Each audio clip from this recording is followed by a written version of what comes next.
नमस्कार दोस्तों। एक दोस्त का कमेंट है, सर जी बड़ा परेशान हूं, घर वालों की दिन भर शिकायत रहती है, तू कुछ करता नहीं है, तू कुछ कमाता नहीं है, तेरे 2 बच्चे हैं, घर कैसे चलेगा, सारी जिम्मेदारियां हम कब तक निभाएंगे। इस तरह के सवालों से मैं परेशान हूं। नौकरी लगी नहीं और काम कुछ है नहीं, घर वाले मेरे को पैसे देते नहीं है बिजनेस करने के लिए, अब मैं करूं तो क्या करूं। दोस्तों, ये सवाल केवल आपके लिए नहीं, बहुत सारे दोस्तों के लिए हो रहा है और काफी कमेंट्स, यानी यूं कह सकता हूं एक वीडियो में बहुत सारे कमेंट्स ऐसे होते हैं जो केवल और केवल यही नौजवान लोगों की व्यथा को प्रदर्शित करते हैं। मगर मैं एक बात कहना चाहूंगा आपको, अब तो आपके पिताजी माताजी घर वाले चिंतित हैं, उदास हैं, आप भी उनकी बातें सुनकर उदास हो जाते होंगे। मगर ध्यान से सुनिए, एक दिन ऐसा आएगा कि शिकायत आपको वक्त से नहीं, खुद से होगी कि एक खूबसूरत जिंदगी मेरे सामने थी और मैं इस दुनियादारी में उलझा रहा हूं। क्यों उलझ रहे हो आप इस दुनियादारी में? जब आपको पता है कि आप 40% नंबर गोट करने वाले में से हैं, तो कहां नौकरी इस संसार में मिल रही है आपको? एक नौकरी प्राप्त करने के लिए लाखों लोगों की लाइन होती है आपके आगे, और उन लाखों लोगों में से आप अकेले नहीं हो, सबको नौकरी चाहिए। उसमें 99% नंबर लेने वाले लड़के भी हैं और उसमें 39 वाले भी लगे हुए हैं। सोचना और तय करना आपको है कि क्या आपको यह नौकरी मिलेगी। यदि नहीं मिलती है तो आपको कोई न कोई बिजनेस साइड के रूप में कर लेना चाहिए, पार्ट टाइम के रूप में करना चाहिए, ऑल टाइम के रूप में कर लेना चाहिए, मगर करना चाहिए। आपके माँ बाप, आपके पिताजी माताजी और कई बार तो पत्नी तक पूछ लेती है आपको, कैसे काम चलेगा, बिटिया बड़ी हो गई है, शादी करनी होगी। हाँ, मैं मानता हूं आजकल शादी की उम्र 18 से 21 साल मिनिमम हो गई लड़कियों के लिए, मगर 18 से 21 साल आते भी तो देर नहीं लगती ना। 22 साल की उम्र में आपकी शादी कर दी थी, अब 10 साल की बच्ची है, 32 साल के आप हो गए। बताइए कैसे काम चलेगा? और शादी ब्याह में कितना पैसा लगता है। आप जब किसी की शादी में जाते हो और चटकारे लेकर कहते हो ना, ये सब्जी अच्छी नहीं बनी है, पता नहीं है आपको वो सब्जी कब से बन रही है। अभी नहीं बनी है, आज से नहीं बनी है वो सब्जी। जिस दिन उस बाप ने उस बच्ची को गोद में लिया था, उस दिन अरमान था उसका कि मेरी बेटी की शादी में ये मटर पनीर की सब्जी बनाऊंगा मैं। तब से वो पैसा इकट्ठा कर रहा था और उस सब्जी को आपने नकार दिया।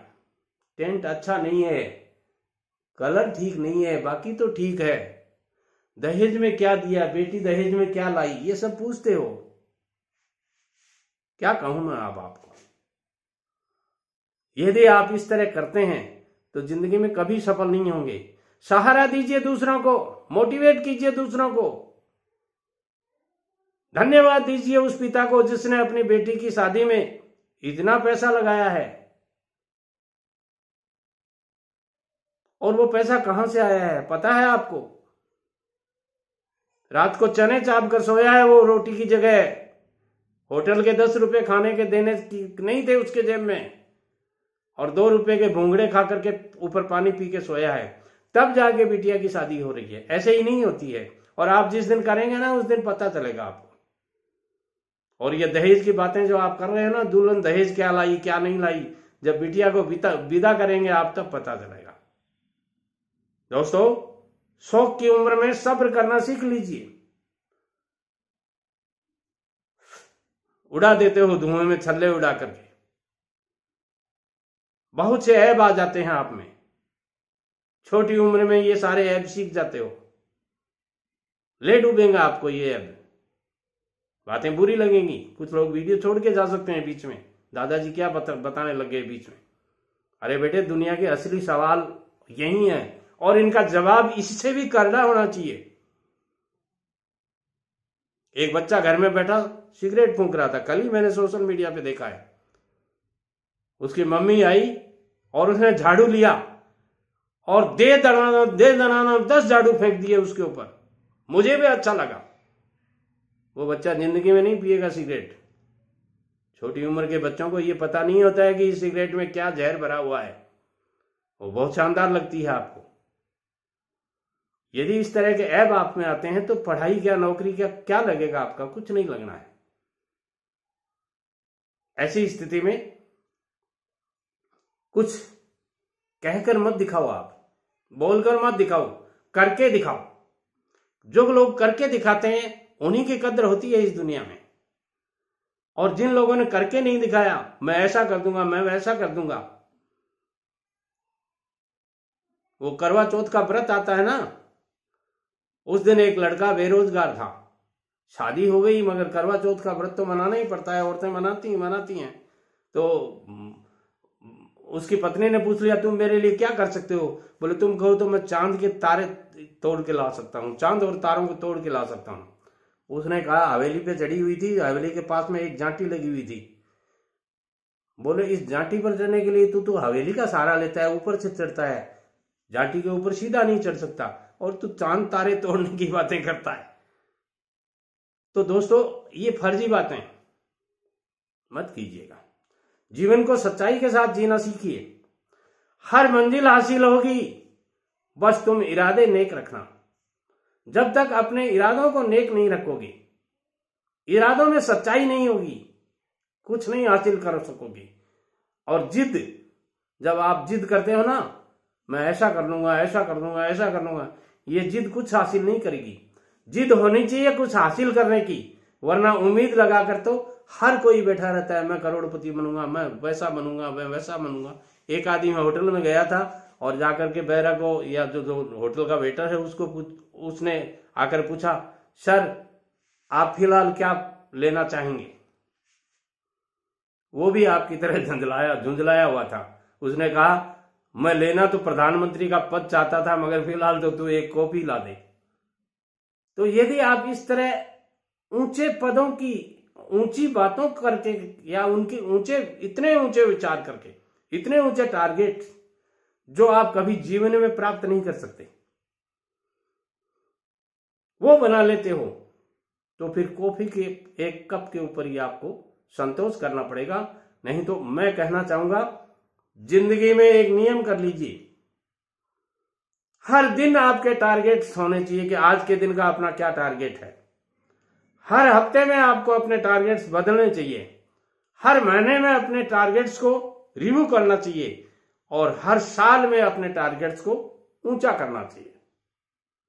मान लीजिए आपने 1 लाख रुपए कमाने का इस साल में नया बिजनेस आपका कुछ नहीं करते, 1 लाख रुपए बचाने का टारगेट बनाया है आपने। अगले साल आपका टारगेट 3 लाख का होना चाहिए।